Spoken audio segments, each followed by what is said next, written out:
अपने आज के इस सेशन में हम कक्षा 7 की पाठ्य पुस्तक वसंत में दी गई कविता शाम एक किसान पढ़ेंगे। यह आपकी पाठ्य पुस्तक का 8वां पाठ है। इस कविता के रचयिता हैं कवि सर्वेश्वर दयाल सक्सेना। तो आइए कविता को शुरू करते हैं, लेकिन उससे पहले इस कविता की विषय वस्तु के बारे में थोड़ा सा कुछ जान लेते हैं कि कवि ने प्रस्तुत कविता में किस विषय वस्तु का चित्रण किया है। जैसा कि हमें इस कविता के शीर्षक से पता चलता है, शाम एक किसान, अर्थात कवि ने यहाँ पर जाड़े के मौसम की शाम का एक किसान के रूप में बहुत सुंदर तरीके से चित्रण किया है।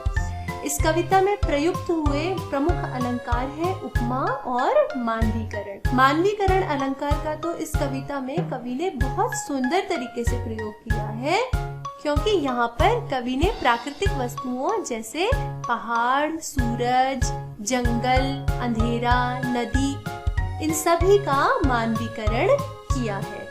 तो आइए कविता को शुरू करते हैं। पहला पद है, आकाश का साफा बांधकर सूरज की चिलम खींचता बैठा है पहाड़। तो जैसा कि इन पंक्तियों से स्पष्ट होता है कि पहाड़ का चित्रण किसान के रूप में किया गया है, और वह किसान क्या कर रहा है? सूरज को चिलम की तरह पी रहा है, अर्थात सूरज का चित्रण चिलम के रूप में किया गया है। सूर्य अस्त हो रहा है, शाम का दृश्य है तो सूर्य अस्त हो रहा है। और जैसा कि हम सबको पता है कि जब सूर्य अस्त होता है तो वो कैसा दिखाई देता है? एक आग के गोले सा दिखाई देता है, अर्थात उसमें उतनी ऊष्मा या उतना ताप नहीं होता जितना कि दिन के समय होता है। दिन के समय तो सूर्य की रोशनी और गर्मी हमें बहुत तेज लगती है, लेकिन शाम के समय उसकी रोशनी हल्की हो जाती है। तो कवि ने कल्पना की है कि वो डूबता हुआ सूर्य कैसा दिखाई दे रहा है, जैसे कि चिलम में जलता हुआ कोयला हो, अर्थात वो चिलम की तरह थोड़ा हल्का या मंद पड़ गया है। चिलम में जलते हुए कोयले की तरह मंद सा है, और इसीलिए उसने कल्पना की है कि पहाड़ जो है वो एक किसान के रूप में बैठा है और सूर्य को चिलम की तरह पी रहा है। डूबते हुए सूर्य को चिलम की तरह पी रहा है, और उस पहाड़ रूपी किसान के सर पे साफा बंधा है। साफा माने पगड़ी बंधी हुई है, और वो पगड़ी कवि ने क्या कल्पना की है कि वो पगड़ी क्या है? आकाश है। तो कवि ने कल्पना की है कि एक पहाड़ रूपी किसान शाम के समय में सूरज को चिलम की तरह पी रहा है, और सारा आकाश ऐसा लग रहा है मानो उस पहाड़ रूपी किसान ने अपने सर पे साफे की तरह बांध रखा है। आगे बढ़ते हैं।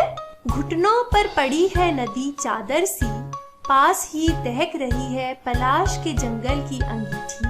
अंधकार दूर पूर्व में सिमटा बैठा है भेड़ों के गले सा। अब आगे के दृश्य में क्या दिखाया गया है?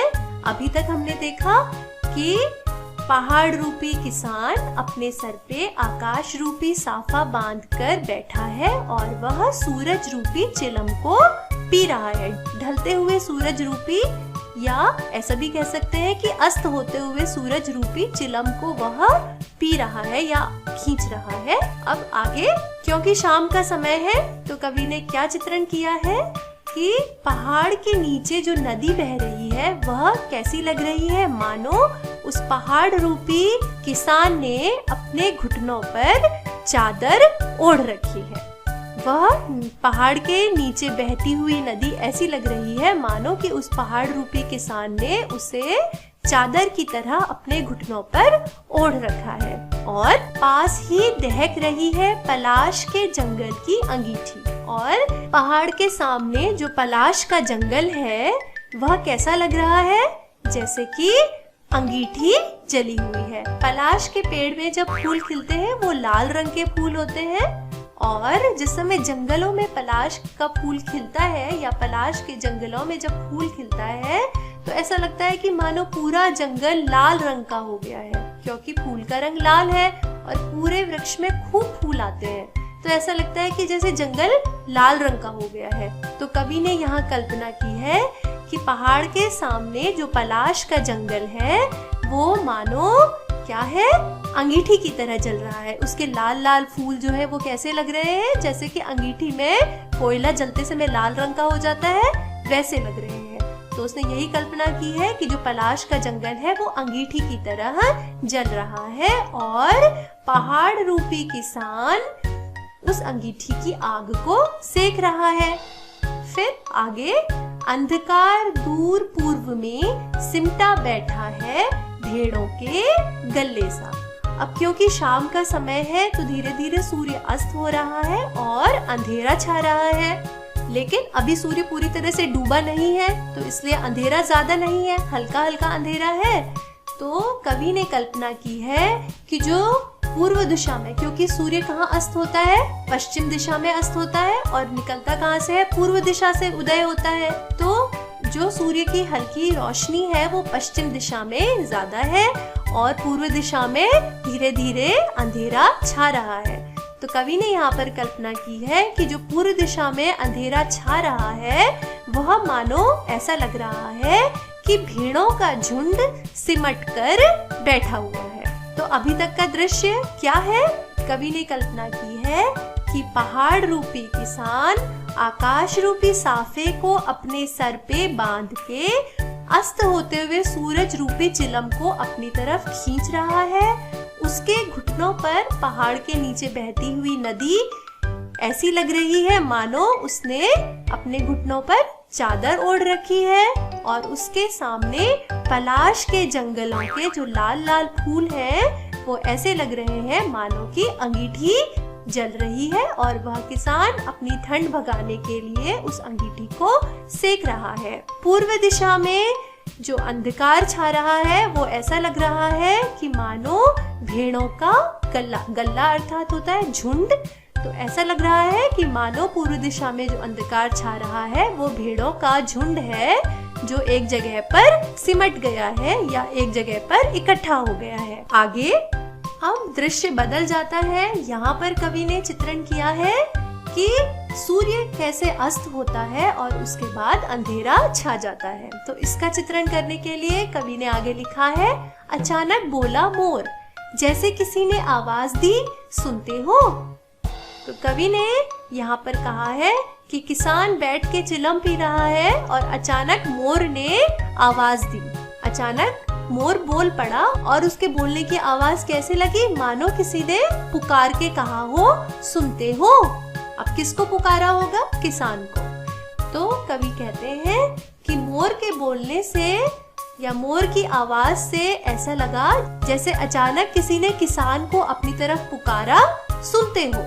और उसकी यह सुनते हो की आवाज कानों में पड़ते ही क्या हुआ? चिलम औंधी, धुआं उठा, सूरज डूबा, अंधेरा छा गया। जब किसान के कानों में मोर की आवाज पड़ी तो कवि ने कल्पना की है कि वो आवाज कैसी थी, जैसे किसी ने किसान को पुकारा हो।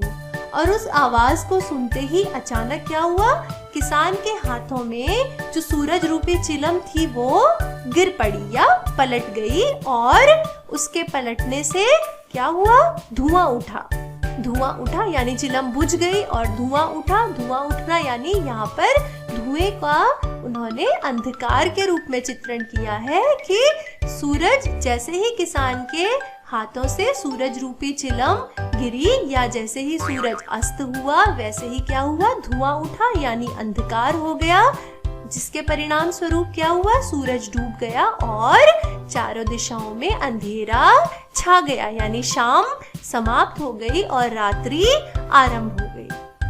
तो आज हमने कक्षा 7 की पाठ्य पुस्तक वसंत में दी गई कविता शाम एक किसान पढ़ी और अब इस कविता के प्रश्न उत्तर हम अपने अगले भाग में करेंगे। तब तक के लिए please keep watching our videos and for more such videos please subscribe to our channel. Thank you.